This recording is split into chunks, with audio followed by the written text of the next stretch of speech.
Thanks for visiting JacksonSun.com. I'm Isaac Mullins, a junior in AV production class at Southside High School. Here joining me is Brendan Shields, a high school sports columnist, to talk about 3 and Out. Hey Isaac, yeah, today's game day, and there's a bunch of big games around West Tennessee, and we got a minute here. Let's talk about the 3 biggest ones, kind of in my opinion, going on this week. All right, number 1, we have Milan 2-0 at Liberty, which is 1-1. Yeah, before the season started, this, in my opinion, was going to be the biggest game in all of rural West Tennessee for the entire regular season, at least. Just because what both teams did last year, Milan, being the traditional powerhouse around here, and then Liberty kind of upstaged them last year, going undefeated until the state semifinals. In those 13 wins they had, they actually beat Milan twice, and it wasn't really close in either one. I will admit, kind of Liberty's loss last week to Northside kind of takes a little bit of the shine off this game, but it's still a massive game. This could wind up being the region championship for 7-3A, and Milan's coming in with a lot of momentum, but this will be the first time they play somebody bigger than a Class 1A school. So this will be a definite test for both of them to see how Liberty bounces back from the loss and how Milan does against somebody their own size. For our second, we have Hardin County 0-1 at Lexington 1-0. Yeah, they both had week 1 off, so they both essentially opened their seasons last week against smaller schools. Lexington got a big win.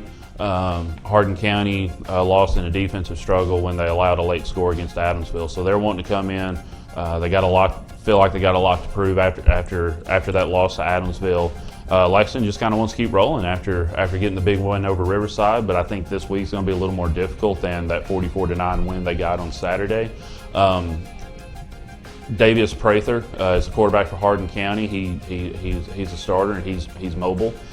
Hardin County's had a mobile quarterback the last 2 years, and Lexington's had a hard time with it. Hardin County got the win last year with that mobile quarterback, Cal Gobble, but who's graduated now. But now Davius Prather may even be a little quicker than Cal Gobble was.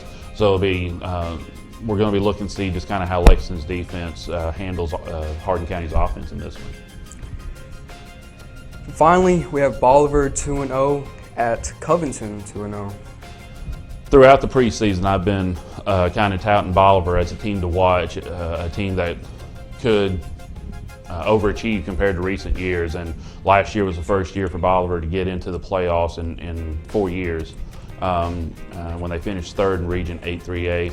Covington wound up being the region champion. They've already got a win last week over the team who finished runner-up last year, Memphis Melrose. So if Bolivar's really going to be as good as I think they can be, this week is going to be a big week to show whether or not that's going to happen. Covington returns a lot from last year. Bolivar does as well.